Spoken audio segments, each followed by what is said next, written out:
نحمدہ ونصلی علی رسولہ الکریم اما بعد فاعوذ باللہ من الشیطان الرجیم بسم اللہ الرحمن الرحیم قال اللہ تعالی وَاتْلُ مَا أُوحِيَ إِلَيْكَ مِنْ كِتَابِ رَبِّكَ لَا مُبَدِّلَ لِكَلِمَاتِهِ وَلَن تَجِدَ مِن دُونِهِ مُلْتَحَدًا صدق اللہ العظیم رب اشرح لي صدری ویسر لي امری واحلل عقدۃ من لسانی یفقہوا قولی واجعل لي وزیرا من اہلی آمین یا رب العالمین۔ کل ہم نے جو آخری آیت پڑھی تھی اس کا پس منظر ہم نے سمجھا تھا کہ مشرکین مکہ نبی اکرم صلی اللہ علیہ وسلم کو دعوت سے ہٹانے کے لیے بہت سی کوششیں کر رہے تھے، اور جب انہوں نے دیکھا کہ یہ کوششیں کامیاب نہیں ہو رہی تو انہوں نے ایک طریقہ اور آزمایا، اور وہ طریقہ یہ تھا کہ آپ اپنے دین پر قائم رہیے، اسلام کی تبلیغ کیجئے، لیکن کچھ ہمیں اکوموڈیٹ کیجئے، اس مذہب میں، اس دین میں کچھ تبدیلی لائیے، کچھ تھوڑی سی شرک کی گنجائش نکالیے، کچھ تھوڑی سی بتوں کی گنجائش نکالیے، کچھ تھوڑی سی ہماری سرداری کی گنجائش نکالیے، تو ہم ساتھ چلنے کے لیے تیار ہیں۔ آج کی دنیا میں بھی ہمیں یہ سبق دیا جاتا ہے کہ اتنے ریجڈ نہیں ہونا چاہیے، ہمیں فلیکسیبل ہونا چاہیے۔ تو اس طرح کی سٹیٹمنٹ جنرلی دینا ٹھیک نہیں ہے۔ کس چیز میں ریجڈ اور کس چیز میں فلیکسیبل، یہ طے ہونا ضروری ہے۔ ایمان کے معاملے میں انسان کو بالکل ریجڈ ہونا چاہیے، اللہ کے دین کے معاملے میں، شریعت کے معاملے میں انسان کو بالکل ریجڈ ہونا چاہیے۔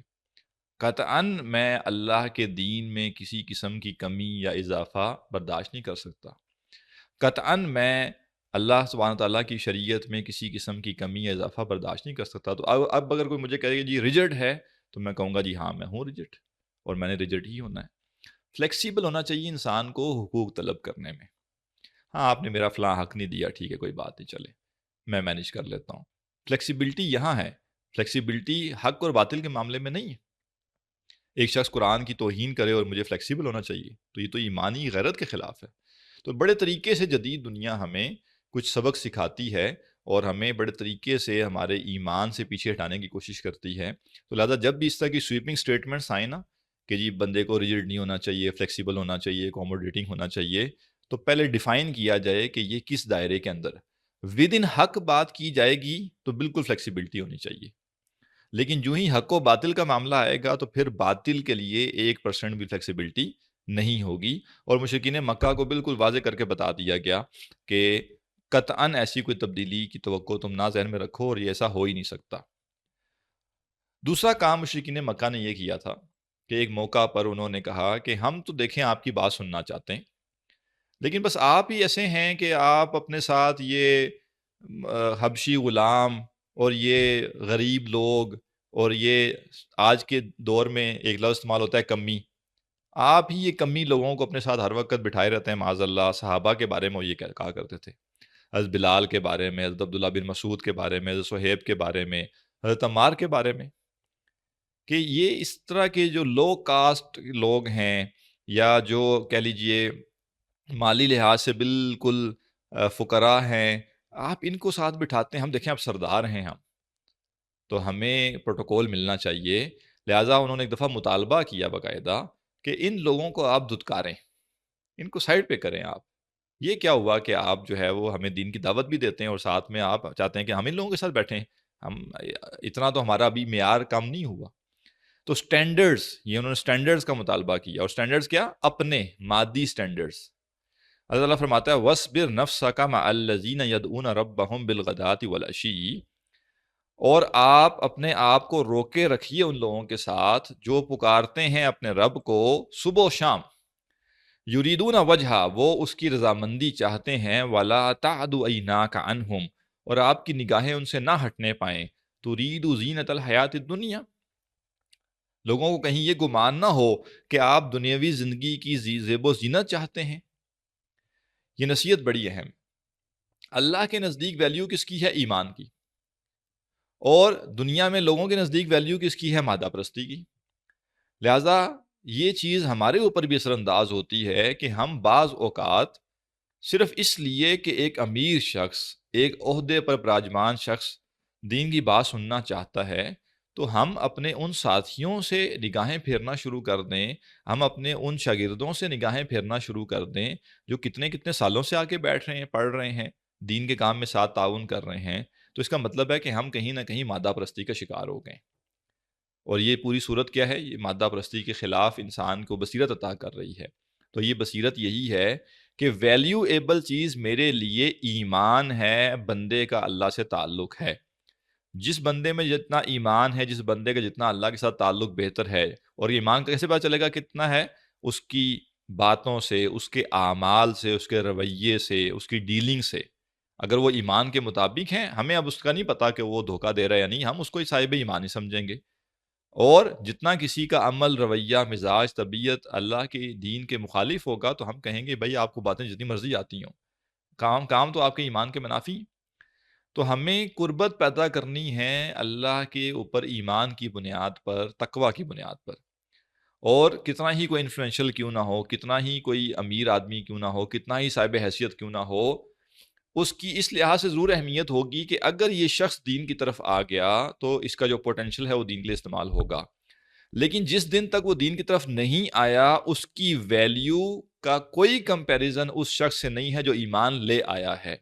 تو یہ ترتیب بالکل ٹھیک رہنی چاہیے کہ پوٹینشلی اگرچہ ہمیں یہ لگتا ہے کہ یہ فلاں سنگر، یہ فلاں ایکٹر، یہ فلاں سپورٹس مین اگر یہ آ گیا دین کی طرف تو یہ بڑے بڑے کارنامے کرے گا دین کے لیے، بالکل ٹھیک ہے، آپ دیں اس کو دعوت، اس کے پیچھے پڑھیں، اس کو اسپیشلی فوکس کر کے دعوت دی جائے، لیکن اس بنیاد پر یہ سمجھنا کہ یہ بہتر ہے ان سے جو ایمان لے آئے ہیں، یہ قطعاً غلط ہوگا۔ اللہ کے نزدیک مومن اور کافر کے درمیان کوئی کمپیریزن ہی نہیں ہے۔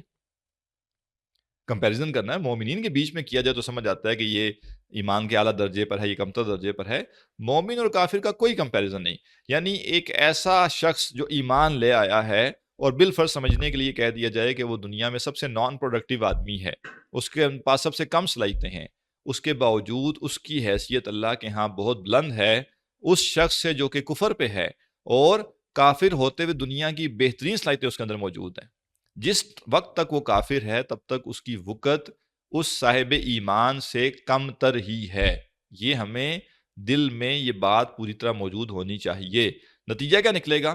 نتیجہ یہ نکلے گا کہ ہم اس کو دعوت ضرور دیں گے، ہم کوشش کریں گے کہ وہ دین کی طرف آ جائے، اس کو فوکس بھی کریں گے، لیکن ہم کبھی اس کو اس کمزور مومن پر ترجیح نہیں دیں گے جو دنیاوی حیثیت سے کمزور ہے لیکن ایمان کے معاملے میں مضبوط ہے۔ لہٰذا یہ ترتیب بالکل ذہن میں رہنی چاہیے۔ تو یہاں پہ بھی فرمایا کہ آپ اپنے آپ کو روکے رکھیں ان لوگوں کے ساتھ جو اپنے رب کو صبح و شام پکارتے ہیں اور وہ اس کی رضامندی چاہتے ہیں، اور اگر ایسا نہ ہوا، بالفرض ظاہر ہے اللہ کے رسول نے ایسا کیا نہیں ہے، یہ سمجھایا جا رہا ہے کہ اگر ایسا ہو کہ ایمان والوں کو چھوڑ کر جو غریب ہیں، جو فقراء ہیں، اور انسان ساری توجہ ان کو دے دے جن کے پاس مال و دولت ہے، جاہ و حشمت ہے، تو اس کا مطلب کیا ہے کہ انسان کا نظریہ بھی مادہ پرستانہ ہے، انسان بھی دنیا کی ہی چمک دمک کا اسیر ہو کر رہ گیا ہے۔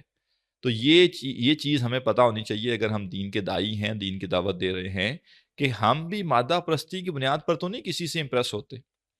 اور ایک اور نقطہ میں عرض کرنا چاہوں گا، جب بھی آپ نے علم دین حاصل کرنا ہے، ایک اصول ذہن میں رکھیے کہ جس شخص سے آپ علم دین حاصل کرنا چاہتے ہیں کیا اس کے اندر یہ چیز پائی جاتی ہے یا نہیں، اور اگر نہیں پائی جاتی تو پھر آپ کو سوچنا چاہیے۔ اگر وہ شخص جس سے آپ علم دین حاصل کرنا چاہتے ہیں، آپ تو اس سے دین کا علم حاصل کرنا چاہتے ہیں، وہ آپ کے مال پہ نگاہ رکھ کے بیٹھا ہے اور اس کا قرب بھی آپ کو اس کو مال دے کر حاصل ہوتا ہے، اور وہ علم دین لوگوں تک پہنچا کے امیر سے امیر تر ہو رہا ہے، تو آپ سمجھ لیجئے کہ وہ شخص اصل میں مادہ پرست ہے۔ میں جو بات عرض کرنا چاہ رہا ہوں وہ کیا ہے؟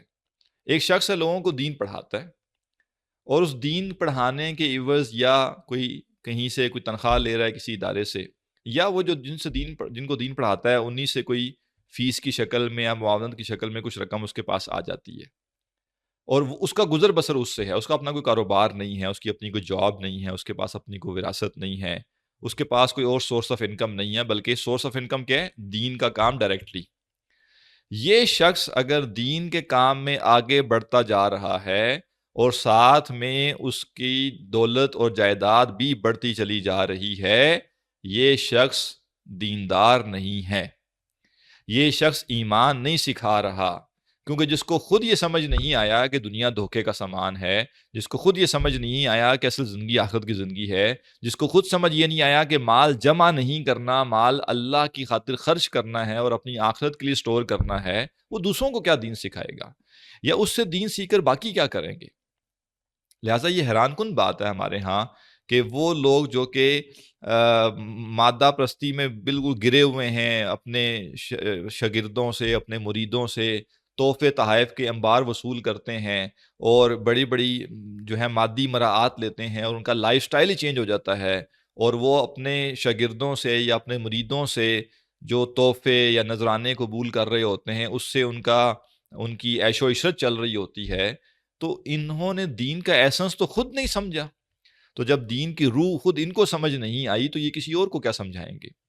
لہٰذا یہ بات بالکل واضح ہونی چاہیے کہ جس شخص نے خدمت دین کے ذریعے اس کا مال بڑھتا جا رہا ہے، اس کی جائیداد بڑھتی چلی جا رہی ہے، اس کا لائف سٹائل گرو کر رہا ہے، وہ شخص دیندار نہیں ہے پھر۔ ہاں، اگر اس کی جاب ہے، اچھا ارن کرتا ہے، ساتھ میں والنٹریلی دین کا کام کرتا ہے تو پھر اور بات ہے، دین کے کام سے پیسے نہیں لیتا، یا اس کی اپنی کوئی جائیداد ہے، وراثت میں اس کو مال و متاع ملا ہوا ہے، جدی پشتی امیر آدمی ہے، فیکٹریاں لگی ہوئی ہیں، یا ایک کاروباری آدمی ہے، کاروبار سے کمانا، وراثتی جو ہے جائیداد جو ہے اس سے ارن کر لینا، کسی نوکری سے کمانے میں کوئی حرج نہیں ہے، اس کے اپنے کچھ معاملات ہیں، لیکن دین کے نام پہ کمانا جائز نہیں ہے۔ دین کے نام پہ آپ اپنی ضرورتیں پوری کر سکتے ہیں۔ اگر میں یہ سمجھتا ہوں کہ میں اپنے آپ کو وقف کرنا چاہتا ہوں تاکہ میں لوگوں کو دین سکھا سکوں، تو میرے لیے بس اتنا جائز ہے کہ میں اپنی ضرورتیں پوری کر لوں، اپنا گزر بسر جو ہے اس کے لیے میں کہہ دوں کہ ہاں جی میرا یہ گزر بسر ہے، تو مجھے اگر 4 پیسے مل جائیں تو اپنا گزر بسر کر سکتا ہوں، اس سے زیادہ الاؤ نہیں ہے میرے لیے۔ اور اگر میں لے رہا ہوں اور امیر در امیر ہو رہا ہوں تو پھر کہیں نہ کہیں گڑبڑ ہے۔ موجودہ دور میں یہ فتنہ اپنے عروج پہ ہے۔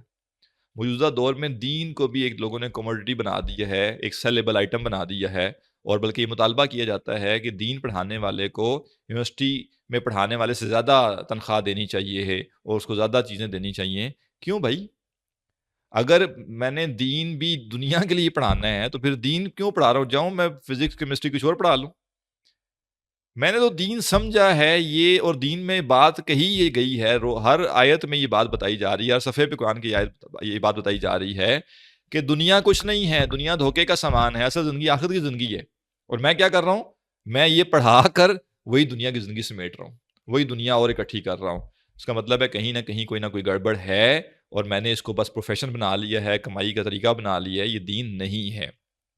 تو فرمایا کہ اگر ایسا نہ ہو اور آپ جو ہے جن کے پاس دنیاوی مال و دولت ہے ان کی طرف اگر جائیں گے تو لوگوں کو کیا لگے گا؟ لوگوں کو یہ گمان ہونے لگے گا ترید زینت الحیات الدنیا، کہ آپ دنیا کی زندگی کی زیب و زینت چاہتے ہیں، ولا تطع من اغفلنا قلبہ عن ذکرنا، اور ہرگز کہا نہ مانیے اس کا جس کا دل ہم نے غافل کر دیا اپنی یاد سے، واتبع ہواہ، اور اس نے اپنی خواہش کی پیروی کی، وکان امرہ فرطا، اور اس کا معاملہ حد سے بڑا ہوا ہے۔ مشرکین مکہ مطالبات کر رہے تھے نا، دین میں کمی بیشی کر لیں، قرآن تبدیل کر کے لے آئیں، نہیں کر سکتے تو اس کے اندر کچھ چینجز کر دیں۔ کہا کہ جس شخص کا ہم نے دل غافل کر دیا اپنے ذکر سے، اس کے پیچھے نہیں چلنا۔ ہمیں یہ دیکھنا ہے ہماری زندگیوں پر انفلوئنس کس کا ہے۔ اگر ہماری زندگیوں پر انفلوئنس ان لوگوں کا ہے جن کا دل اللہ کی یاد سے غافل ہے، تو نتیجہ کیا نکلے گا؟ نتیجہ نکلے گا وَاتَّبَعَ هَوَاهُ، ہم پھر خواہش نفس کے بندے بن جائیں گے۔ اور بالکل واضح طور پہ یہ بات ذہن میں رکھیے کہ جو میں عرض کر رہا ہوں کہ ہماری زندگی میں انفلوئنس کس کا ہے، اس کا ہرگز مطلب یہ نہیں ہے کہ ہم کوئی امریکہ میں بیٹھے ہوئے کسی شخص کے انفلوئنس میں ہیں یا برطانیہ میں بیٹھے ہوئے کسی بندے کے انفلوئنس میں نہیں۔ اگر میرے اوپر انفلوئنس میرے والدین کا ہے اور میرے والدین مادہ پرست ہیں، تو مجھے سوچنا چاہیے کہ مجھے ان کے ادب کا حکم دیا گیا ہے، مجھے جائز دائرے میں ان کی بات ماننے کا بھی حکم دیا گیا ہے، مجھے ان سے انسپریشن لینے کا نہیں کہا گیا۔ اگر وہ مادہ پرست ہیں، اگر وہ دنیا ہی کو سب کچھ سمجھتے ہیں، اب میں ان سے انسپریشن نہیں لوں گا، میں ان سے انفلوئنس نہیں لوں گا۔ اسی طرح شوہر کے لیے بیوی اور بیوی کے لیے شوہر ہے۔ اگر ایک عورت کا روز رونا یہی ہوتا ہے کہ تم زیادہ کیوں نہیں کماتے، تم اور کیوں نہیں کماتے، تم نے یہ کیوں نہیں خریدا، تم نے وہ کیوں نہیں خریدا، ہمارے پاس یہ بھی نہیں ہے، فلاں نے یہ خرید لیا، فلاں نے یہ گھر بنا لیا، فلاں نے یہ گاڑی لے لی ہے، تم کیوں نہیں کرتے؟ تھوڑی دیر کے لیے بندہ سوچے کہ چلے اس کا سیاپا جو ہے سو ہے، کیا میں اس کے انفلوئنس میں تو نہیں ہوں؟ یعنی کیا میری زندگی کی باغ دوڑ اس کے ہاتھ میں تو نہیں ہے، ڈوریں اس کے ہاتھ میں تو نہیں ہے؟ اور اگر ایک عورت جو ہے وہ دیکھے کہ اس کا شوہر ہر وقت یہی بات کرتا رہتا ہے کہ ہم نے فلاں کو کمپیٹ کرنا ہے، ہم نے فلاں جگہ پہ گھر بنانا ہے، ہم نے فلاں گاڑی خریدنی ہے، ہم نے یہ کرنا ہے، ہم نے وہ کرنا ہے، تو وہ ذرا سوچے کہ یہ کیا زندگی میں اس بندے سے میں نے انفلوئنس لے کے چلنا ہے جس کی، جسے کہتے ہیں دن کا آغاز بھی مال اور دولت سے اور پیسے سے ہوتا ہے، اور رات سوتے ہوئے بھی اس بندے کی زبان پہ پیسے ہی کا ذکر ہوتا ہے۔ تو جس شخص کا دل اللہ کی یاد سے غافل ہے، جس کی زندگی میں غم، دنیا، پیسہ، مال، دولت، جائیداد اور یوٹیلیٹیز ہیں، اس شخص کے انفلوئنس سے ہمیں بچنا ہے۔ اس کے ساتھ تعلق نبھائیں، اس کے ساتھ رشتہ بھی نبھائیں، اس کی اصلاح کی کوشش بھی کریں، لیکن اس کو اصلاح کرنے کا موقع نہ دیں۔ یہ موقع نہ دیں کہ وہ آپ کی اصلاح کر بیٹھے اور آپ اس کے انفلوئنس میں آ جائیں۔ تو ہم میں سے ہر شخص، ہماری زندگی میں کچھ نہ کچھ لوگ ہیں جو کہ ہم پہ انفلوئنس کرتے ہیں۔ ہم میں سے کوئی شخص ایسا نہیں جو کہے نہیں نہیں مجھ پہ کوئی انفلوئنس نہیں کرتا، نہیں نہیں، ہم پہ کوئی نہ کوئی شخص، کچھ نہ کچھ لوگ انفلوئنس کرتے ہیں۔ غور ہم نے یہ کرنا ہے وہ کون ہے۔ من اغفلنا قلبہ عن ذکری، نام میں سے تو نہیں ہے وہ۔ اگر وہ ان میں سے ہیں جن کا دل اللہ نے اپنی یاد سے غافل کر دیا اور مجھ پر وہ انفلوئنس کر رہے ہیں، تو مجھے فوراً پتہ چل جائے گا۔ کیسے پتہ چل جائے گا؟ وَاتَّبَعَ هَوَاهُ، وہ تو اپنی خواہش نفس کی پیروی کر ہی رہے ہیں، چونکہ مجھ پر ان کا انفلوئنس ہے، تو میں بھی کیا کروں گا؟ اپنے نفس کی خواہشات کے پیچھے چل رہا ہوں گا۔ نفس یہ چاہتا ہے، نفس وہ چاہتا ہے، یہ اچیو کرنا ہے، وہ اچیو کرنا ہے، یہ حاصل کرنا ہے، وہ حاصل کرنا ہے۔ اگر میری دوڑ بھی یہی ہے تو میں الارمنگ سٹیج پر پہنچ چکا ہوں، مجھے وہاں سے اپنے آپ کو ریکور کروانا ہے۔ وَكَانَ أَمْرُهُ فُرُوطًا، اور اس کا معاملہ حد سے بڑا ہوا ہے۔ ظاہر ہے جب کوئی شخص دنیا ہی کو سب کچھ بنا لے گا تو پھر کیا ہوگا؟ پھر وہ حد سے بڑھ جائے گا۔ حد سے بڑھنے کا مطلب ہے کہ دنیا جتنی اس کو الاؤ تھی، وہ اس سے آگے بڑھ کے دنیا کے پیچھے بھاگ رہا ہے، اور دین کے لیے جو کچھ اس نے کرنا تھا وہ بھی نہیں کر رہا۔ یعنی دین کے لیے بیئر منیمم بھی نہیں کر رہا، اور دنیا کے لیے وہ best of the best of the best کر رہا ہے۔ اس کا مطلب کیا ہے؟ اس کے معاملے میں اعتدال نہیں ہے، اس کا معاملہ افراط و تفرید کا شکار ہے۔ آج ہم سب بحیثیت معاشرہ، الا ماشاء اللہ چند لوگوں کو چھوڑ کر، ہماری زندگی میں یہی افراط و تفرید پایا جاتا ہے۔ آج اگر ہمارے ہاں ذکر ہوتا بھی ہے نا کہ جی ذرا دین و دنیا میں توازن پیدا کرنا چاہیے، تو یہ ذکر کب ہوتا ہے؟ یہ تب نہیں ہوتا جب کوئی شخص پیسے کے پیچھے زیادہ بھاگ رہا ہوتا ہے۔ یہ ذکر تب ہوتا ہے جب کوئی شخص غلطی سے بیچارہ دین پڑھنا شروع کر دے۔ جیسے کوئی شخص 5 وقت کی نماز شروع کر دے، کوئی عورت پردہ شروع کر دے، اس کو فوراً بتایا جاتا ہے کہ دین دنیا میں توازن پیدا کرنا ہے۔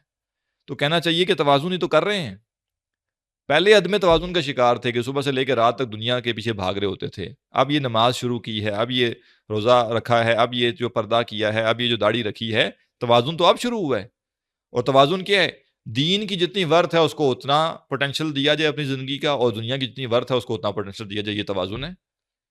تو ہمارے معاشرے میں یہ توازن تو ہے ہی نہیں۔ اور کیوں نہیں ہے؟ کیونکہ ہم دنیا کو اس کے ڈیو سے زیادہ دے رہے ہیں، اور آخرت کو جو ڈیو ہے اس کا 1% یا 2% دے رہے ہیں، یا اس سے بھی کم دے رہے ہیں۔ تو لہٰذا اپنے معاملے کو معتدل کرنے کا طریقہ یہ ہے کہ انسان دونوں جہانوں کی اہمیت کو سامنے رکھ کر اپنے پوٹینشل اور اپنے سکلز کو استعمال کرے، اور اس کو ڈیوائیڈ کر کے دونوں شعبوں میں استعمال کرے۔ وَقُلِ الْحَقُّ مِن رَبِّكُمْ، اور کہہ دیجئے یہی حق ہے تمہارے رب کی طرف سے۔ یہ جو کچھ تمہارے پاس آ گیا ہے یہ حق ہے تمہارے رب کی طرف سے۔ فَمَنْ شَاءَ فَلْيُؤْمِنْ، حق کوئی کانٹ چھانٹ برداشت نہیں کرتا، حق کوئی کمی بیشی برداشت نہیں کرتا، حق کوئی کمپرومائز برداشت نہیں کرتا۔ لہذا یہ جو حق آ گیا سو آ گیا۔ فمن شاء فلیؤمن، جس کو جو چاہتا ہے ایمان لائے تو ایمان لے آئے، ومن شاء فلیکفر، جو چاہتا ہے کفر کرنا کفر کرے۔ اللہ سبحانہ وتعالیٰ کو ضرورت نہیں ہے کہ دیکھیں کمپرومائز کب کیا جاتا ہے؟ کمپرومائز تب کیا جاتا ہے جب ایک گروہ کو یہ نظر آ رہا ہوتا ہے کہ میرے ہاتھ سے سب کچھ ہی چلا جائے گا، اس لیے میں کچھ اپنی چیزیں چھوڑوں تاکہ میں کچھ پا لوں۔ جب انسان کو لگے کہ میں کچھ بھی نہیں پا سکتا، پھر کس چیز کا کمپرومائز؟ اللہ سبحانہ تعالیٰ کو انسان کی عبادت سے کوئی فائدہ حاصل نہیں ہوتا، اس کی سلطنت اور بادشاہت میں کچھ اضافہ نہیں ہوتا، اور انسان کے کفر اور نافرمانی کرنے سے اس کی بادشاہت میں کمی کوئی نہیں ہوتی۔ لہذا کہا دیکھو ہم نے تو حق واضح کر دیا، یہ جو ٹرمز اینڈ کنڈیشنز ہیں یہ اس کے سامنے رکھی جائیں جس کو کچھ حاصل ہونا ہے، یا جس کے ساتھ بات نہ بن پائی تو اس کا کوئی نقصان ہونا ہے، تو اللہ سبحانہ وتعالیٰ کا نہ تم فائدہ کر سکتے ہو نہ نقصان کر سکتے ہو، لہٰذا جو حق ہے جوں کا توں تمہارے سامنے رکھ دیا گیا ہے، قبول کرنا ہے پورا کرو، نہیں کرنا تو پورا چھوڑ دو۔ اسلام میں پک اینڈ چوز نہیں ہے، میں اس پر تو عمل کروں گا، یہ نہیں کروں گا، میں اتنا تو کروں گا، اتنا نہیں کروں گا، نہیں، یہ اللہ کی بندگی نہیں ہے بھائی، یہ وہ پیپر نہیں ہے جس میں آپ کہیں کہ میں نے 33 نمبر لینے ہیں۔ اللہ کی بندگی یا پوری کرنی ہے، اور اگر کسی کو لگتا ہے کہ نہیں میں آدھی کرنا چاہتا ہوں، آدھی نہیں کرنا چاہتا، اصل میں وہ کفر کر رہے ہیں۔ اللہ سبحانہ تعالیٰ کے ایک حکم کا انکار کرنا پورے دین کا کفر ہے۔ عمل کی کوتاہی ایک اور بات ہے، میرا یہ ارادہ ہے کہ میں پورے دن پر عمل کرنا چاہتا ہوں، میں کوشش بھی کرتا ہوں، مجھ سے کوتاہی ہو جاتی ہے، یہ ایک اور بات ہے، اس کی دین نے گنجائش دی ہے۔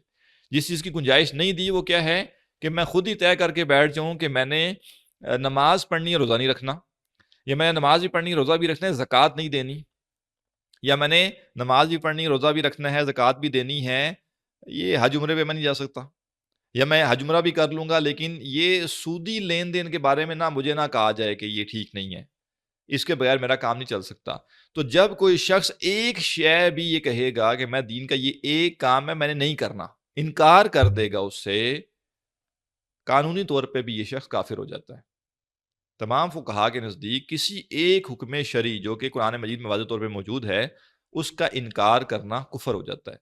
البتہ اگر وہ انکار نہ کرے اور عمل نہ کر پائے، عمل کی کوتاہی ہو، تو پھر وہ گناہ گار ہوگا لیکن وہ کافر نہیں ہوگا۔ لہذا فرمایا کہ یہ جو حق ہے یہ تمہارے سامنے آ گیا، اس میں کوئی کمی بیشی نہیں ہوگی، کوئی کمپرومائز نہیں ہوگا، کوئی اس میں ڈیل نہیں ہوگی، تمہیں اگر قبول کرنا ہے تو ایمان لے، اور نہیں قبول کرنا تو کفر کرو۔ اِنَّا أَعْتَدْنَا لِلظَّالِمِينَ نَارًا، ہم نے تمہیں چوائس تو دے دی کہ ایمان لاؤ یا کفر کرو، لیکن ذہن میں رکھو نتیجہ ایک جیسا نہیں ہے۔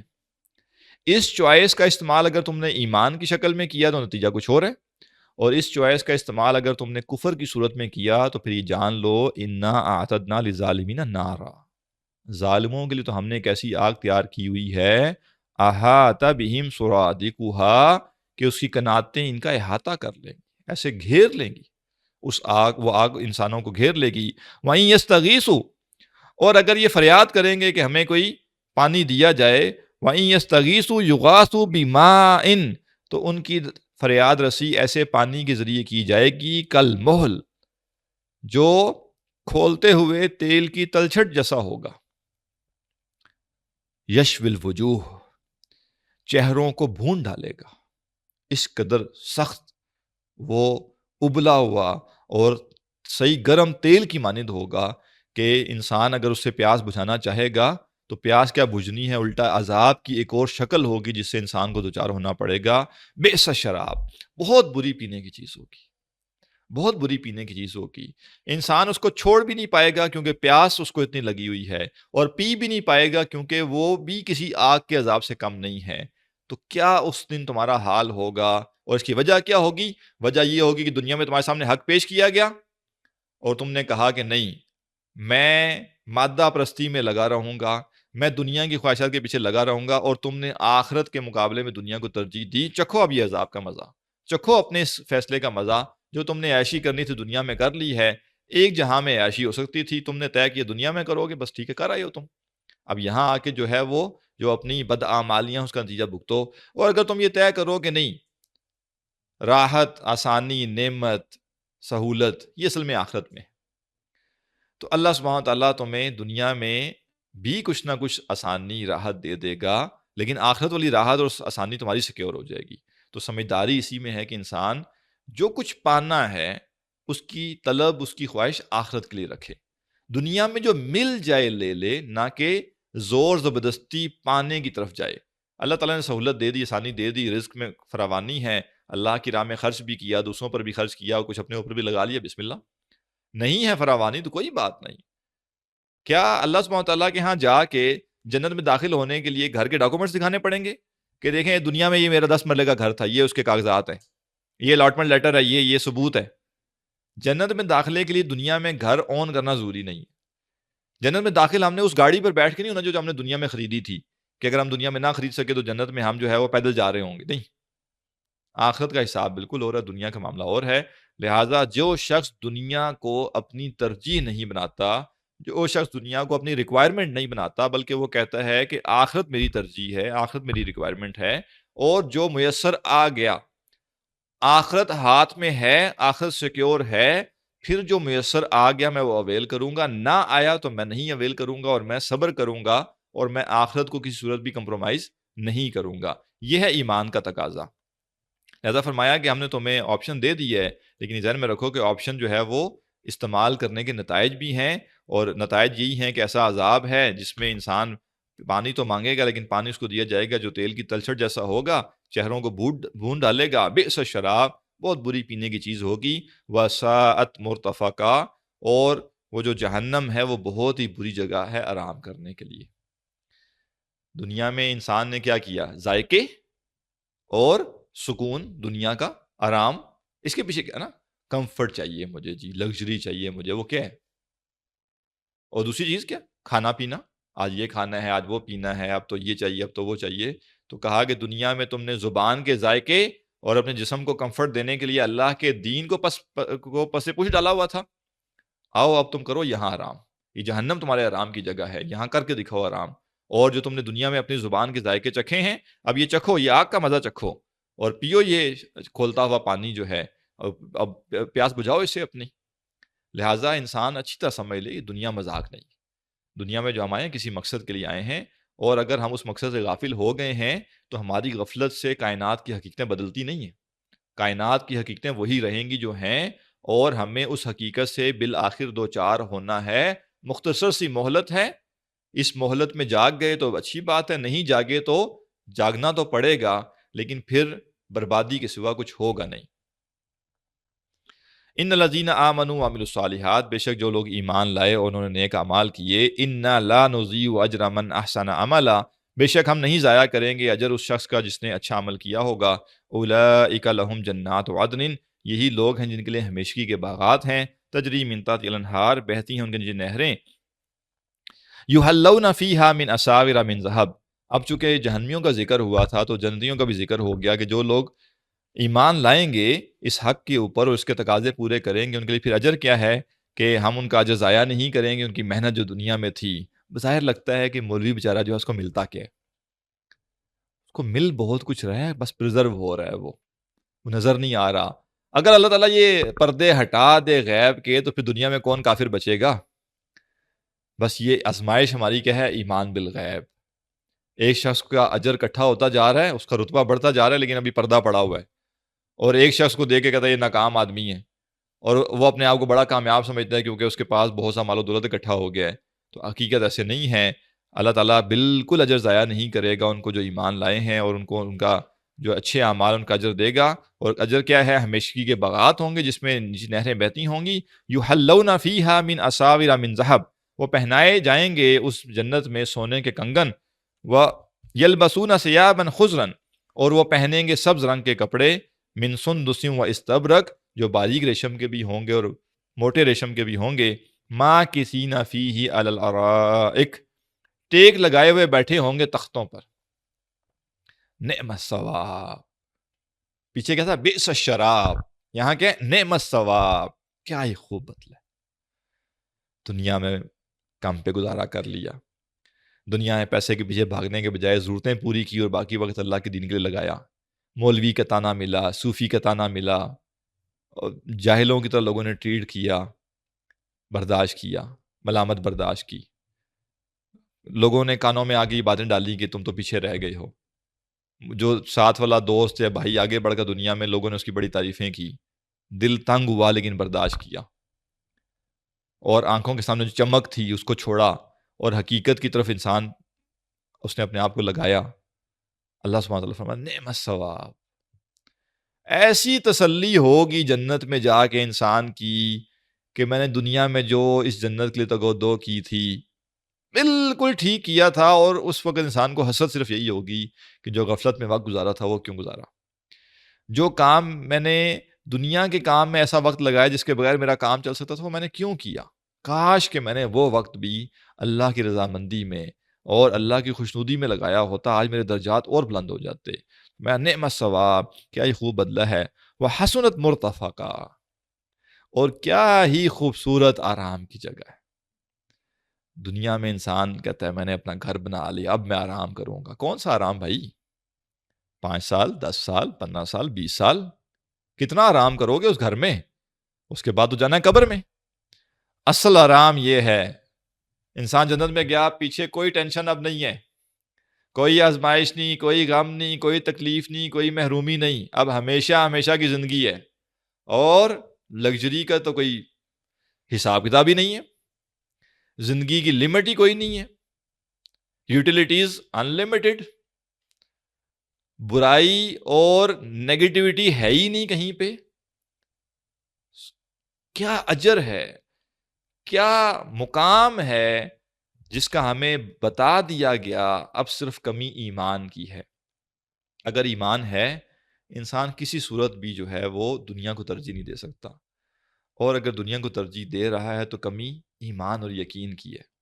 پھر انسان کو لگتا ہے اچھا یہ شاید نعوذ باللہ کوئی قصے کہانیاں ہیں، یہ شاید بس استعارتاً تمثیلیں ہیں، یہ ساری ایسا ہونا نہیں ایسا ہونا ہے۔ جنت بالکل ہے، جیسے بتایا جا رہا ہے ویسے ہی ہے، یقین بالکل جیسے سورج کے نکلنے کا یقین ہے، ایسے یقین ہونا چاہیے جنت ہے، جہنم ہے، حساب کتاب ہوگا، حشر کا دن ہوگا، یہ سب ہوگا، ایسے ہی ہوگا جیسے بتایا ہوا ہے۔ جب یہ یقین پیدا ہو جائے گا، اور دنیا کے بارے میں بھی یقین ہونا چاہیے کہ دکھ رہی ہے بڑے مزے کی ہے، یہ دکھ رہی ہے بڑی اٹریکٹیو ہے، لیکن دھوکے کا سامان، یہ سب جو ہے شوگر کوٹڈ ہے، اس پہ کچھ بھی نہیں ہے، اس کا اندر بڑا بھیانک ہے، اس کا اندر بڑا کمتر ہے، یہ صرف اس کا ظاہر حسین، اور آخرت جو ہے جو اصل انعام ہے وہ پردوں میں رکھ دیا گیا ہے، اور وہی سب کچھ ہے۔ یہ یقین اگر ہوگا انسان کے لیے، انسان کے اندر، تو پھر اس کا معاملہ بالکل مختلف ہوگا۔ جیسے کہ آپ کو بتایا گیا تھا کہ انشاءاللہ جمعے کے دن ہم ایک ایکسٹرا کلاس کریں گے، بلکہ ایک نہیں، آپ کہہ لیں 3 ایکسٹرا کلاسز ہوں گی، لہٰذا کل 6:50 پہ انشاءاللہ کلاس ہوگی، تو 6:50 سے لے کے 7:35 تک 45 منٹ کی ہم ایک کلاس کریں گے، پھر نماز عشاء کا وقفہ ہوگا 7:35 سے لے کے 7:50 تک، اور 7:50 بلکہ 8 بجے تک 8 بجے تک وقفہ ہوگا، اور 8 سے لے کے 8:45 تک کلاس ہوگی، اور 8:45 سے 9:30، تو کل ہماری 45 منٹ کی 3 کلاسیں ہوں گی انشاءاللہ، اور نیکسٹ ویک میں 3 دن ہم نے مزید انشاءاللہ کلاسیں لینی ہیں، تو ہمارا یہ کورس مکمل ہو جائے گا۔ یہ وعدہ میں پھر بھی نہیں کر سکتا کہ آیات مکمل ہوں گی یا نہیں، البتہ انشاءاللہ یہ وعدہ ضرور ہے کہ زندگی رہی تو رمضان چاہے شروع ہو جائے کسی اور وقت طے کر کے، یعنی دن کا وقت یا شام کا کوئی ایسا وقت، انشاءاللہ ہم اس صورت کو مکمل کریں گے، چاہے ہمیں 3 یا 4 کلاسیں اور لینی پڑ جائیں۔ بہت زیادہ تیزی سے میں بھاگنا بھی نہیں چاہ رہا کہ بالکل ساری چیزیں سکپ کر دوں، اور صرف وہ، بلکہ لطیفہ بنا ہوا ہے نا کہ ایک شخص نے دوسرے سے پوچھا کہ بھائی بغیر وضو کے نماز ہو جاتی ہے؟ اس نے کہا ہو جاتی ہے۔ اس نے کہا کیسے ہوتی ہے؟ اس نے کہا میں پڑھ کے دکھا دیتا ہوں۔ یعنی وہ کہنا ہی چاہ رہا تھا کہ بھائی پڑھتے ہوئے کوئی رکاوٹ تو نہیں ہوتی، تو اصل چیز ہے کہ وہ قبول نہیں ہوتی، ہو تو جاتی ہے۔ تو ہم بھی یہ نہیں چاہ رہے کہ بس بغیر وضو کے نماز پڑھ لیں، لہٰذا ہم انشاءاللہ مناسب تفصیل کے ساتھ یہ انشاءاللہ اس پوری صورت کا مطالعہ کریں گے۔ تو ابھی انشاءاللہ ہمارے پاس آج کی کلاس کے علاوہ 6 کلاسیں رمضان سے پہلے ہیں، 3 اگلے ہفتے میں اور 3 کلاسیں کل انشاءاللہ۔ تو ان 6 کلاسوں میں امید ہے کہ بڑا حصہ مکمل ہو جائے گا، اگر 2 رکوع یا 3 رکوع رہ گئے تو انشاءاللہ 2 یا 3 کلاسیں اور ہم کریں گے تو وہ مکمل ہو جائے گا، اور اس طرح سے ہم انشاءاللہ اس کو تکمیل کی طرف لے جائیں گے۔ اب ایک نیا واقعہ شروع ہو رہا ہے صورت میں، اور یہ واقعہ بھی جو اس کا مین تھیم ہے اس سے متعلق ہے، اور وہ تھیم کیا ہے؟ مادہ پرستی اور مادیت کا دھوکہ۔ وَاضْرِبْ لَهُمْ مَثَلًا رَجُلَيْنِ، آپ بیان کیجئے ان کے لیے 2 لوگوں کی مثال، 2 آدمیوں کی مثال۔ جَعَلْنَا لِأَحَدِهِمَا جَنَّتَيْنِ مِنْ أَعْنَابٍ، ان میں سے ایک کو ہم نے دیے تھے 2 باغ انگوروں کے۔ ہم نے دو دوست ہیں، 2 ایک علاقے میں رہنے والے لوگ ہیں، اور ان میں سے ایک کو اللہ تعالیٰ نے 2 باغ عطا کیے ہیں، اور وہ باغ ہیں انگوروں کے۔ ظاہر انگور ذرا پریشیس آئٹم ہے، آج بھی آپ پھل لینے جائیں گے تو چند مہنگے ترین پھلوں میں سے ایک انگور ہوگا۔ وَحَفَفْنَاهُمَا بِنَخْلٍ، اور ہم نے ان دونوں باغوں کو گھیرا ہوا تھا کھجوروں کے درختوں سے۔ اب انگور کا جو ہے وہ ایک تو درخت نہیں ہے، اس کی بیل ہوتی ہے، اور دوسرا یہ کہ وہ بیل جو ہے وہ اسٹرینتھ اس میں زیادہ نہیں ہوتی، تو اگر طوفان آئیں گے تو طوفان کیا کریں گے؟ وہ ان بیلوں کا حلیہ بھی بگاڑ دیں گے، اور ان کے اوپر جو پھل لگا ہوا ہے وہ سب ضائع ہو جائے گا۔ تو اللہ سبحانہ تعالیٰ نے اس کے جو باغ بنایا وہ کیسا تھا کہ ان دونوں باغوں کے گرد باڑ لگی ہوئی ہے کھجوروں کے درختوں کی۔ کھجوروں کے درخت ہیں، اور وہ کیا کرتے ہیں؟ چونکہ وہ بڑے مضبوط ہوتے ہیں، بہت اونچے ہوتے ہیں، لہٰذا وہ طوفانوں کو روک لیتے ہیں. روکنے سے مراد یہ ہے کہ اس کا پریشر کم کر دیتے ہیں. تو بیچ کے اندر جو اندر کا ایریا ہے باغوں کا، وہاں پہ انگوروں کے درخت، انگوروں کی بیلیں لگی ہوئی ہیں. لہٰذا وہ جو انگور ہیں ان کی بیلیں بھی محفوظ ہیں اور ان کا جو پھل ہے وہ بھی محفوظ ہے. اب یہ بالکل ایک آئیڈیل باغ کا نقشہ بیان کیا جا رہا ہے. وجعلنا بینہما زرعا، اور ہم نے ان دونوں باغوں کے درمیان کھیتی کا انتظام بھی کر دیا تھا. یعنی ایسا نہیں ہے کہ بس اندر انگور ہیں اور باہر کھجوروں کے درخت لگے ہوئے ہیں، بلکہ وہ بیچ بیچ میں جو پیچز ہیں وہاں پہ کچھ نہ کچھ کھیتی باڑی بھی ہو رہی ہے، سبزیاں بھی کچھ اگائی جا رہی ہیں، کچھ اور اناج کی چیزیں وہاں پہ اگ رہی ہیں. اب ایک باغ ہے، کھجوریں بھی مل رہی ہیں اور وہ کھجوریں پھلوں کے ساتھ ساتھ انگور کو سکیور کر رہی ہیں. پھر جو انگور ہے وہ خود ایک پریشیس آئٹم ہے، اور پھر جو بیچ میں مزید جگہ ہے وہاں پہ اور کھیتی باڑی کا سامان موجود ہے. تو گویا کہ بس آپ کہیں فائدہ ہی فائدہ ہے. یہ بالکل ایک آئیڈیل باغ ہے جو کہ انسان کو بس ہر حال میں کمائی ہی دے رہا ہے. کلتل جنتینی آتت اکولہا، دونوں باغ اپنا پھل خوب دیتے تھے. ولم تظلم منہ شیئا، اور اس میں کچھ بھی کمی نہیں کرتے تھے. مزید کیا ہے، پہلے تو باغ آئیڈیل، اس کے بعد کئی سالوں سے وہ باغ ہر سال پراپر پھل دیتے ہیں، کوئی کمی نہیں ہوتی، پورا پھل ہوتا ہے، اعلیٰ قسم کا پھل ہوتا ہے، اور وہ جیسے کہتے ہیں خوب کما رہا ہے، خوب پیسہ کما رہا ہے. وَفَجَّرْنَا خِلَالَهُمَا نَهْرًا، اور ہم نے اس کے بیچوں بیچ نہر بھی جاری کی ہوئی ہے. کھیتی باڑی کے لیے سب سے بڑی چیز کیا چاہیے؟ پانی. تو نیچرل فلو، پانی کا نیچرل فلو موجود ہے، بیچ میں ایک نہر جاری ہے، وہ اپنی کھیتی کو خوب سیراب کرتا ہے. نہ پانی کی کمی ہے، نہ پودوں کی کمی ہے، نہ کوئی باغ کی سیکیورٹی کا مسئلہ ہے.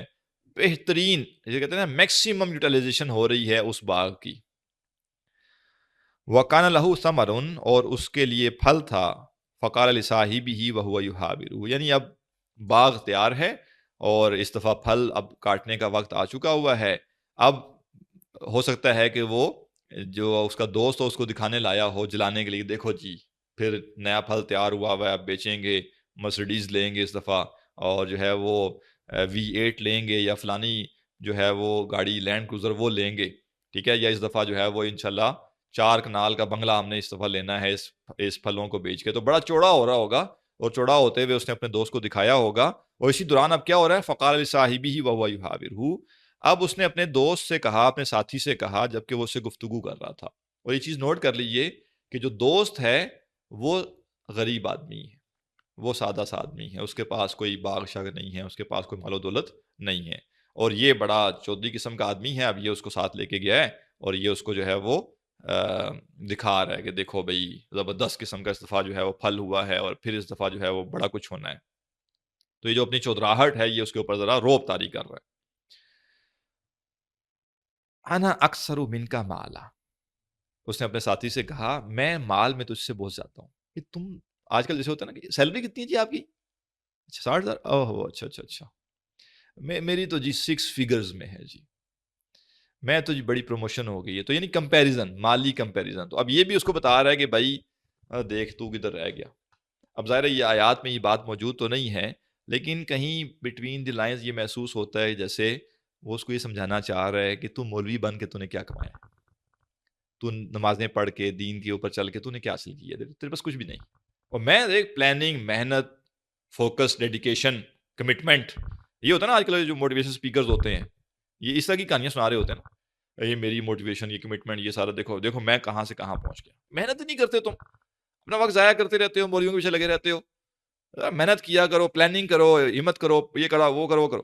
تو اب یعنی ظاہر ہے یہ سب چیزیں آیات میں موجود نہیں ہیں، لیکن ایک کانٹیکس اگر آپ ذہن میں رکھیں، ایک خیال ذہن میں پیدا کریں، تو جیسے وہ اس کو ڈاؤن کرنے کی کوشش کر رہا ہے اور کہہ رہا ہے تیرے پاس تو کوئی خاص زیادہ مال نہیں ہے. انا اکثر من کا مالا، انا اکثر من کا مالا، میں تجھ سے مال میں بہت زیادہ ہوں. وَأَعَزُّ نَفَرًا، اور میری نفری بھی زیادہ ہے. یہ دیکھو نوکر چاکر ہیں، ڈرائیور رکھا ہوا ہے میں نے، گھر کی گاڑی الگ ہے، میری گاڑی الگ ہے، ادھر ڈرائیور الگ ہے، یہ ڈرائیور الگ ہے، گھر میں نوکر چاکر کام کرتے ہیں، خادم رکھے ہوئے ہیں، تو میرے نیچے بندے ہیں جو کام کرتے ہیں میرا. تمہارے پاس کیا ہے؟ کچھ بھی نہیں. وَدَخَلَ جَنَّتَهُ وَهُوَ ظَالِمٌ لِنَفْسِهِ، اور وہ داخل ہوا اپنے باغ میں اس حال میں کہ اپنی جان پر ظلم کر رہا تھا. قَالَ مَا أَظُنُّ أَن تَبِيدَ هَٰذِهِ أَبَدًا، اور تو جو ظلم وہ کر رہا تھا سو کر رہا تھا، لیکن یہ جو ظلم اس نے کیا وہ کیا تھا؟ اس نے کہا میرا کوئی گمان نہیں ہے کہ یہ باغ کبھی بھی تباہ ہو سکتا ہے، یہ جیسے ہے یہ ایسے ہی رہے گا، ہر سال فائدہ ہی فائدہ ہوگا، مال ہی مال ہوگا، پیسہ ہی پیسہ ہوگا، اور مجھے نہیں لگتا کہ کوئی خسارے کا امکان ہے، کوئی گھاٹے کا امکان ہے۔ ما اظن ان تبید هذه ابدا، میں نہیں سمجھتا کہ یہ باغ کبھی برباد ہو سکتا ہے۔ وما اظن الساعة قائمہ، اور مجھے نہیں لگتا کوئی قیامت بھی قائم ہونی ہے۔ بڑا زبردست ربط ہے دونوں باتوں کا آپس میں۔ جب میں نے 100% اپنی انرجی، اپنی صلاحیت، اپنا وقت دنیا کے لیے کھپا دیا ہے، اب مجھے کوئی کہے آخرت ہونی ہے، میں کیوں مانوں؟ میں نے اس کے لیے کچھ کیا ہے؟ کوئی تیاری کی ہے؟ اور میں یہ کیسے مانوں کہ یہ جو میری محنت ہے، یہ جو میری اچیومنٹس ہیں، یہ اچیومنٹ دنیا میں دھری کی دھری رہ جائیں گی اور مجھے اللہ کے ہاں جا کے کوئی حساب کتاب بھی دینا پڑے گا؟ لہذا مادہ پرستی جڑی ہوئی ہے کس کے ساتھ؟ آخرت کے انکار کے ساتھ۔ جس قدر آخرت پر ایمان مضبوط ہوگا، مادہ پرستی کم ہو جائے گی، اور جس قدر آخرت پر ایمان کمزور ہوگا، مادہ پرستی کو جگہ ملے گی۔ یا جتنا انسان مادہ پرست ہوتا چلا جائے گا، میٹیریلسٹک ہوتا چلا جائے گا، اتنا زیادہ آخرت اس کے لیے irrelevant ہوتی جائے گی، اس کو کوئی انٹرسٹ نہیں ہوگا آخرت کی باتیں سننے میں۔ تو بعض لوگوں کا یہ رویہ ہوتا ہے کہ ان کو جو ہی دین کی کوئی بات کرے نا، اے یار مولوی کوئی اور بات کرو یار، مولوی دین کی باتیں نہیں کیا کرو میرے ساتھ یار۔ کیوں دین کی بات نہیں کرنی؟ یہ نہیں کہ وہ کافر ہے، لیکن اس کو پتہ ہے کہ میں اپنا ایک ایک لمحہ دنیا کے لیے کھپا رہا ہوں، میں جاگتا ہوں تو میری فکر دنیا ہے، میں سوتا ہوں تو میری فکر دنیا ہے۔ تو آخرت کا ذکر کر کے نا اس بیچارے کو الجھن ہوتی ہے، ایمبیرسمنٹ ہوتی ہے۔ لہذا زیادہ آگے بڑھے گا تو کیا کہے گا؟ نہیں کوئی آخرت ہونی نہیں ہے۔ یہ ایسے مولویوں نے اپنے پاس سے باتیں نکالی ہوئی ہیں۔ تو چونکہ وہ مادہ پرست شخص تھا، چونکہ اس کے لیے سب کچھ دنیا ہی تھی، لہٰذا اس نے کہا کہ پہلی بات تو یہ کہ میرا یہ باغ کبھی تباہ نہیں ہونا، یہ ایسے ہی رہے گا۔ یہ جو میں نے امپائر کھڑی کی ہے، یہ جوں کی توں چلتی رہے گی، اور چونکہ دنیا میں اتنا کچھ انویسٹ کیا ہوا، لہٰذا وما اظن الساعة قائمہ، اور مجھے نہیں لگتا کہ قیامت شمت قائم ہونی ہے۔ وَلَئِن رُدِدتُّ إِلَىٰ رَبِّي، اور بالفرض اگر تم جو مولوی لوگ کہتے ہو نا، اگر بالفرض مجھے لوٹائی دیا گیا میرے رب کی طرف، لَأَجِدَنَّ خَيْرًا مِنْهَا مُنْقَلَبًا، تو جس اللہ نے مجھے یہاں اتنا کچھ عطا کیا، سوچو وہاں کتنا عطا کرے گا۔ مطلب میں کچھ تھا نا، اصل میں کوئی بڑی شے تھا نا، میں کوئی پہنچی ہوئی ہستی تھا نا، جو دنیا میں مجھے اتنا مال و دولت دیا گیا، اتنی نعمتیں دی گئی ہیں، اتنی آسائشیں دی گئی ہیں، اس کا مطلب ہے کہ یہ مجھ پر نچھاور کیا گیا ہے نا، تو میں مستحق تھا اس کا، میں اس کا کیپیبل تھا، لہذا مجھے دیا گیا۔ تو جب میں دنیا میں اتنا عظیم آدمی تھا کہ مجھے اتنا مال و دولت دیا گیا، تو سوچو مولویوں، اگر کوئی آخرت ہو ہی گئی تو سوچو کہ وہاں میرا کیا ہوگا، وہاں تو میری اور ہی عیشی ہوگی۔ یہ ہے کفر اصل میں، کہ انسان یہ سمجھے کہ دنیا میں اس کو جو کچھ ملتا ہے وہ اس کا حق بنتا تھا، یا دنیا میں جو کچھ اس کو ملتا ہے یہ اس کا ہے، یا دنیا میں انسان کو جو کچھ ملتا ہے اس کا مطلب یہ ہے کہ اللہ اس سے راضی ہے اور اللہ خوش ہو کے اس کو عطا کر رہا ہے۔ حالانکہ بالکل کلیئر کٹ بتا دیا گیا کہ انسان کو دنیا میں جو کچھ ملتا ہے وہ آزمائش کے لیے۔ اللہ نے بہت سے نیک اور متقی لوگوں کو دنیا مال سے محروم رکھا، اور اللہ نے بہت سے سرکش اور فرعون جیسے لوگوں کو دنیا میں مال و دولت دیا۔ دنیا میں کچھ ملنا اس وقت تک نعمت نہیں ہے جب تک ہم اس کا حق ادا نہ کر دیں، اور یہ غلط فہمی، بہت بڑی غلط فہمی آج ہی پائی جاتی ہے، اور ہمارے ہاں لوگ مغربی قوموں کے ایمان کے دعوے دار بن بیٹھے ہیں۔ دیکھیں کلمہ ہمارے پاس رہ گیا جی، ایمان تو ان کے پاس، اتنا دکھ ہو رہا ہوتا ہے یہ کہتا ہمارے پاس تو کلمہ ہے جی، بس ایمان تو جو ہے وہ مغربی لوگوں کے پاس ہے۔ ہماری اصل میں آنکھیں باہر نکل آتی ہیں نا جب ہم ان کے لشکارے دیکھتے ہیں، مغربی لوگوں کے، اور ان کی عیاشی دیکھتے ہیں، اور چونکہ آخرت کو تو ہم بھی کوئی اندر سے اس سے مانتے تھوڑے ہی ہیں، اللہ ماشاء اللہ تعالیٰ معاف فرمائے ہمیں، تو ہمیں لگتا ہے کہ دنیا ہے اور دنیا تو ان کو ملی ہوئی ہے، لہٰذا ہم کھینچ جی قرآن پر اصل میں وہ عمل کرتے ہیں، معاذ اللہ، ہم جس پرستی قرآن میں سے انہوں نے لیا معاذ اللہ، بے حیائی اور ننگا پن قرآن سے لیا انہوں نے معاذ اللہ۔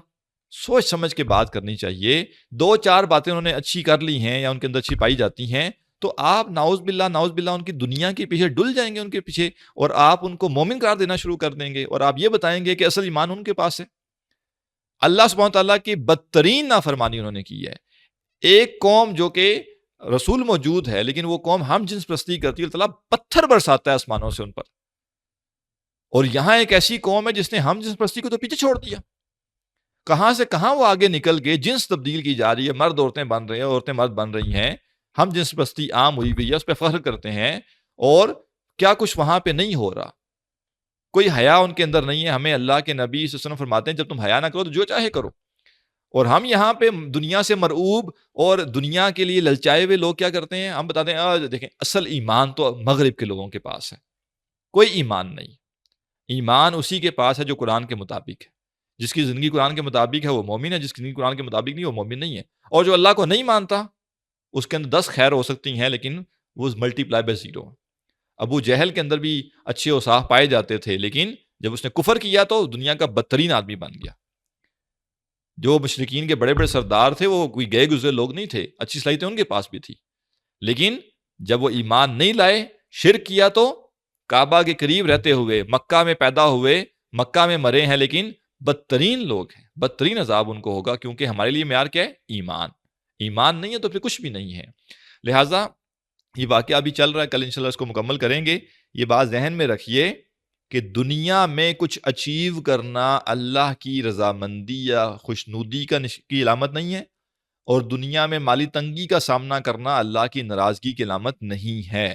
دنیا میں ہے تو بھی آزمائش کے لیے ہے، نہیں ہے تو بھی آزمائش کے لیے ہے۔ سوال کوئی ہو تو کر لیجئے۔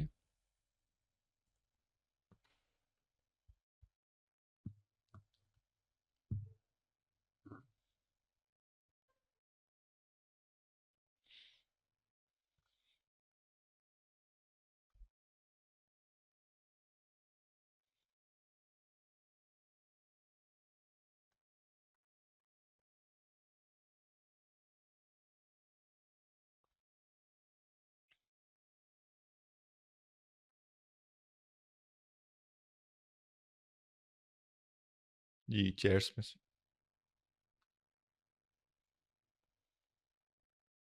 السلام علیکم۔ وعلیکم السلام۔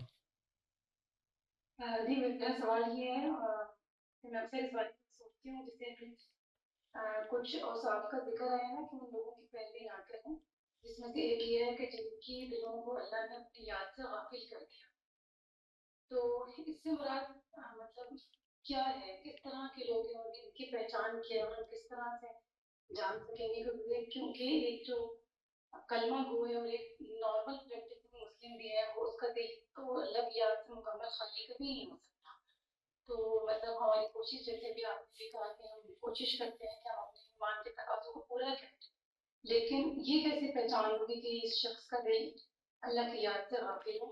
جی دیکھیں، ایک تو اس کا اطلاق کافروں پر ہوتا ہے کہ جو لوگ بالکل کفر اختیار کیے ہوئے ہیں وہ تو ظاہر ہے اللہ کی یاد سے ویسے ہی غافل ہیں، اللہ کو مانتے ہی نہیں ہیں تو یاد کہاں سے کریں گے۔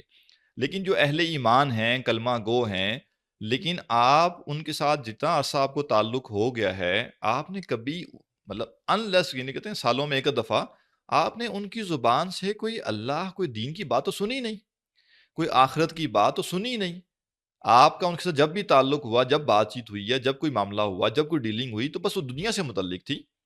اور چلیں ایک ہے کہ آپ کا کسی کے ساتھ تعلق ایک پروفیشنل سا، وہ ایک اور بات ہے۔ ایک یہ کہ وہ آپ کی زندگی میں آپ کا دوست ہے، آپ کا فیملی ممبر ہے، آپ کا پڑوسی ہے، آپ کے ساتھ اس کا زیادہ ڈیلنگ ہے، لیکن آپ دیکھتے ہیں کہ اس کو کوئی پرواہ نہیں ہے، اس کی زندگی میں اللہ، آخرت، دین، نماز، شریعت، اس کی کوئی گنجائش ہی نہیں ہے۔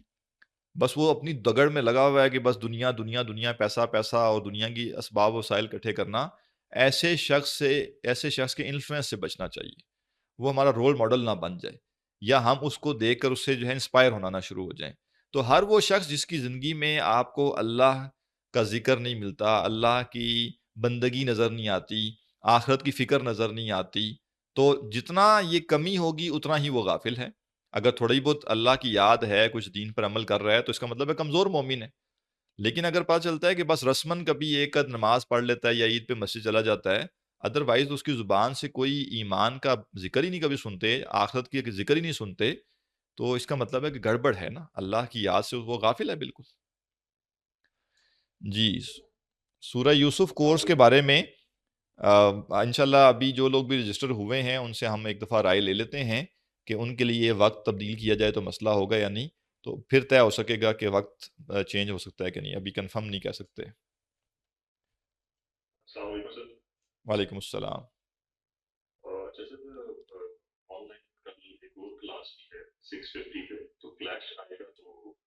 نہیں نہیں ہے جی، کل کلاس آپ کی ہم نے وہ اڑا دیا وہ کلاس اسپوکن عربک والی کلاس جو ہے اس کو ایڈجسٹ کر دیا، وہ انشاءاللہ نیکسٹ ویک پیر منگل 2 دن ہوگی، یعنی پیر منگل بدھ جمعرات 4 دن.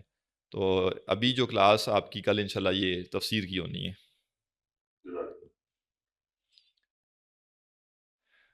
اچھا جی، کل آپ نے قمری اور شمسی مہینے کا بتایا تھا. جی بالکل بتایا تھا، سوال کیا ہے؟ اچھا جی، وہ اگین بتا دیں. جی جو شمسی مہینے ہیں وہ 300 بنتے ہیں، جو شمسی سال ہیں، مہینہ نہیں، جو شمسی سال بنتے ہیں وہ 300 ہیں اور قمری سال 309. یعنی 100 شمسی سال جو ہوتے ہیں اس میں قمری سال 103 ہوتے ہیں، کیونکہ شمسی مہینے تھوڑے سے بڑے ہوتے ہیں، قمری مہینے کبھی 29 کا بھی ہوتا ہے، کبھی 30 کا ہوتا ہے.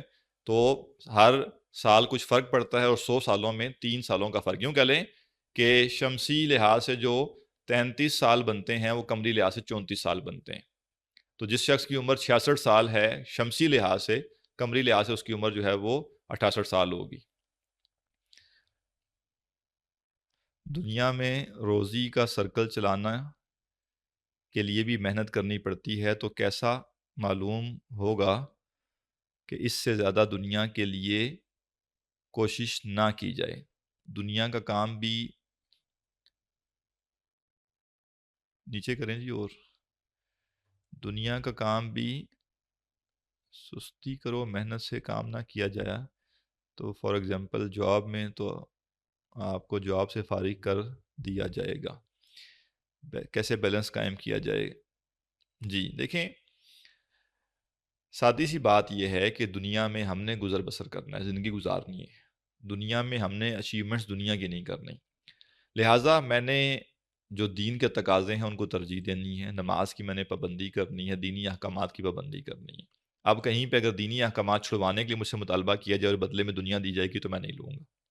کسی کو کہا جائے نماز نہ پڑھو تو وہ کہے گا نہیں میں یہ جاب چھوڑ سکتا ہوں کہ میں نماز میں نے پڑھنی ہے. کسی خاتون کو کہا جائے کہ پردہ نہ کریں آپ، تو ان کا کام بنتا ہے کہ وہ پردے کو قائم رکھیں، نہ کہ اس جاب کو.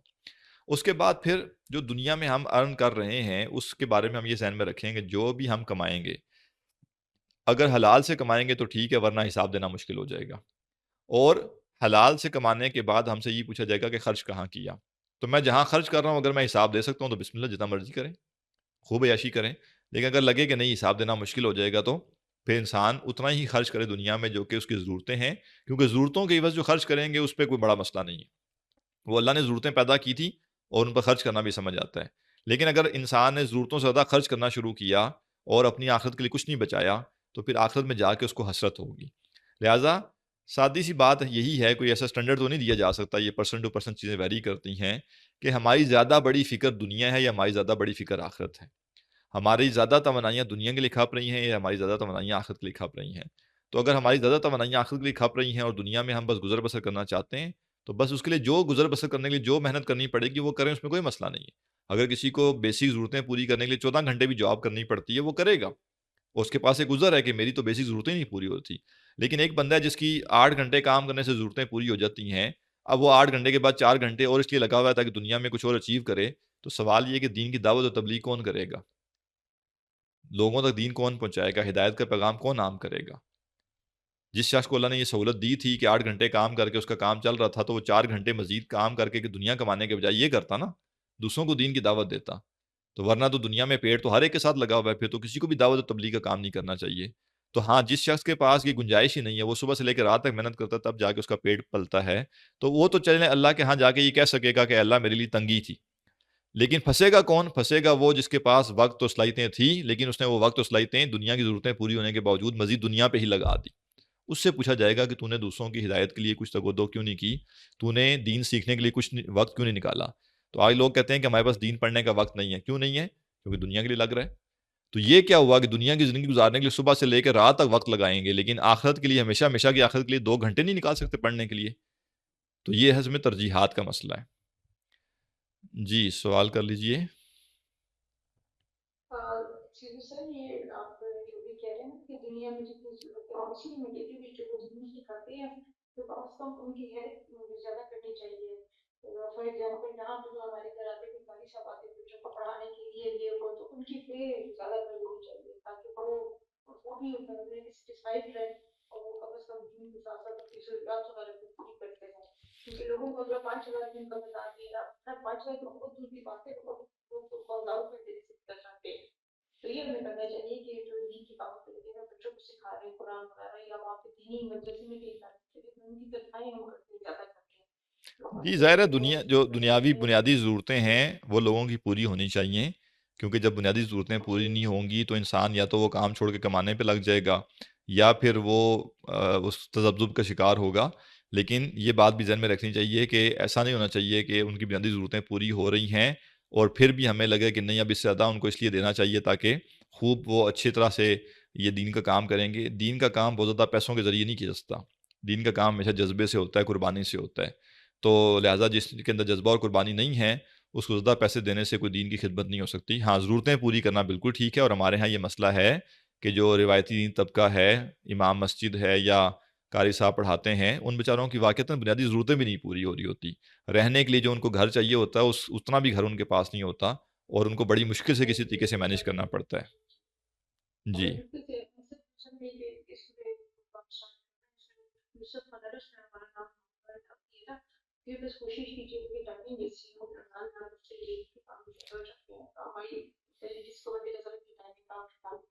جی وہ جی کوشش کریں گے اگر اثر سے پہلے ہو سکے کلاس، ابھی رائے لیتے ہیں لوگوں سے. بہت اچھی ہے ابھی جو آپ نے ٹائمنگ اناؤنس کیا بہت اچھی ٹائمنگ ہے. نہیں آپ پاکستان سے ہی ہیں؟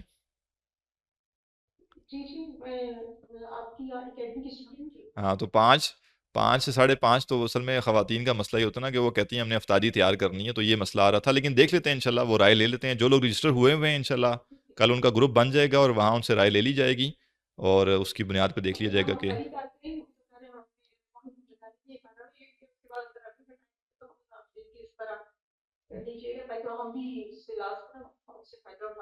جی صحیح ہے انشاءاللہ. جی اور کسی کا سوال کوئی ہے؟